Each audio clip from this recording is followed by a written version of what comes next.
Hey YouTube, thanks for checking out my channel. And if you checked out my last video, I replaced my fuel pressure regulator on my 97 F250 with a 7.5 liter 460 cubic inch V8 engine. The repair was quick, it was simple, and it's very easy to do, which I showed in the video. Well, I'm going to do that again today, but I'm going to do it so where I can get an adjustable pressure regulator on there and a fuel pressure gauge so I can see what's going on. And I'm going to play around with bumping up the fuel pressure a little bit, because there are some schools of thought out there that these trucks like to see a little bit more fuel pressure than what the stock regulator offers. So even though this fuel pressure regulator is perfect, there's nothing wrong, and I don't have any real symptoms of any issues, I would like to add a little bit of fuel pressure just to see if this thing will run a little bit better, maybe a little bit more power than what it has. Currently, there's nothing wrong with it. I'm just trying to tune it and go a little bit further, well, as cheap as possible. So let me show you what I got. Both of these I got on Amazon. Now, Amazon, you can pick them up used, and that's what this one is. It's a used one that has been inspected, and in this case, I think the packaging was damaged. You can see it's kind of bent there, and it's a little bit smashed up there, and the same back here. So they inspected it, and they said it was good, but they won't sell it as new if the packaging is damaged. It's a part number 1707. You can see this is for 94 to 98 Mustang GT Cobra. It doesn't make a difference. This is the 2-bolt regulator. It will work for the 460. If you try to look this up on a lot of the auto parts sites, it'll say it won't fit your 460. Well, I'm telling you it will. Also, this liquid-filled fuel gauge. This is a part number 1617. And it comes with a small adapter. I don't know if you can see that there. And again, this is for mainly Mustangs. That's what they were made for more than anything else. But it's the same. It'll work out the same. So going back to it being kind of a tight situation, I'll show you here. There's the regulator. So I'm going to go ahead and take off this air tube for the most part and move it out of the way so we can get a better view of it. Alright, so I just went ahead and loosened this, moved the air intake out of the way. This is the area in which I'm concerned as far as clearance and what it's actually going to do whenever I get this bigger unit in place of this little one. So we'll go ahead and disconnect the vacuum line, and at this point I will remove these 2 screws that hold it in place. And then pull this off, clean it off, make sure it's really clean, make sure the gaskets, the O-ring and all that is out of the fuel rail in case it sticks in there. And then at that point we will start positioning this on here. It's got new seals, which I'll show you, and it should go right in place. The old fuel pressure regulator off. Of course, remember to bleed off the pressure from your fuel rail. You don't want that to go everywhere. I don't have a problem with it, but anyways, the one thing that I'm going to do is leave the gasket that's in my fuel rail now, which again I'll try to show you that. I'm going to leave that in there. This is just a little O-ring that's squared off that sits on this side, and it's raised up a little. The only way that this gauge is going to work is if I have some sort of a 90-degree fitting that's going to make it to where it bends it around the corner for me so I can see it, because right now it's facing the rear of the vehicle. It might work, it still might work back there, it's just I won't be able to read it very easy. Okay, even though it says in the instructions that Teflon sealant shouldn't need to be installed on the gauge for it to seal off, since it's tapered threads, I did read something online. One of the guys that did have this said that his leaked and he had to put Teflon on there. So I'm going to go ahead and just put Teflon on. There's really no reason not to. Alright, so I had to run up to the hardware store, and I just picked up a little 1/8 inch pipe elbow. So it's 1/8 inch to go into the regulator, and then of course the gauge will screw into this. So let me go ahead and mount this, and I'll show you what that looks like. Alright, so here it is all mounted. I haven't done the air intake hose back on there yet. I will check that in a second, but I wanted to leave it off just to start it up and see if I got any kind of leaks going on. Okay, so that gasket setup that I went ahead and went with is not working. It's not sealing it off in the same manner as what it was before. So I need to pull this off just with these 2 screws.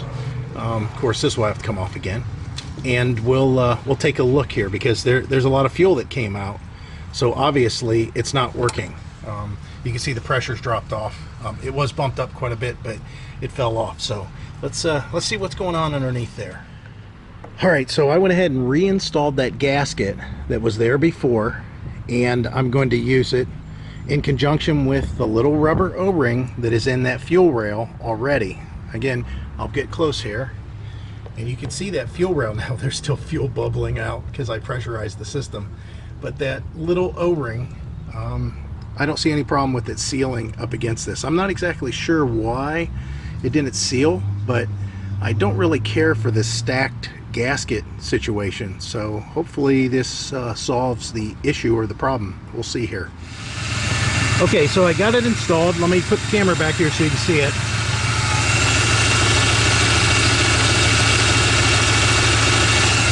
And everything cleared okay. Okay, make sure the regulator hasn't been tampered with prior to you getting it, because my gauge was reading 0 whenever it was running, and as soon as I shut it off it would drop to like 20. So after talking with BBK, they said they never heard of that problem, and I kind of figured it out. What happened was I got this from Amazon because of damaged packaging, but it was in great shape.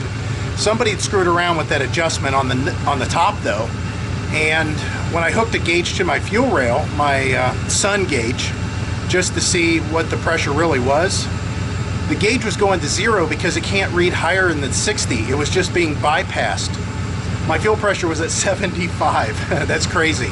So I bumped the fuel pressure down with the vacuum disconnected and plugged, and the truck idling warm. I went ahead and set it to like 43. Then whenever I am setting at an idle, just like now, it's at 35. I'm going to test this out for a little while. I'll let you guys know on this video before we end out how it works. Guys, so here's the final verdict from what I can tell. We've been driving around quite a bit. I've gone through, I don't know, probably 20 gallons of gas. Not quite that much. Definitely closer to 8 gallons of gas. Got a lot of miles, a lot of stop and go. Highway, I kept the throttle steady at a different speeds and different gears. I'd put it in second gear and I would hold it steady, at 3,000 RPMs and at 2,500 RPMs and then at 2,000 RPMs, just to see if I could feel any surging or anything like that. And then I did that in third, which is a little bit harder because of course you're really flying at those kind of RPMs. And then full throttle blows, just to the floor. From a dead stop, it feels really good. It feels better than it did before. And the settings are this: 35 with the vacuum connected, 41 to 42 with it disconnected, about 42 with it disconnected. That's the best for me. Now, like I said, you've seen the other modifications I made to the truck.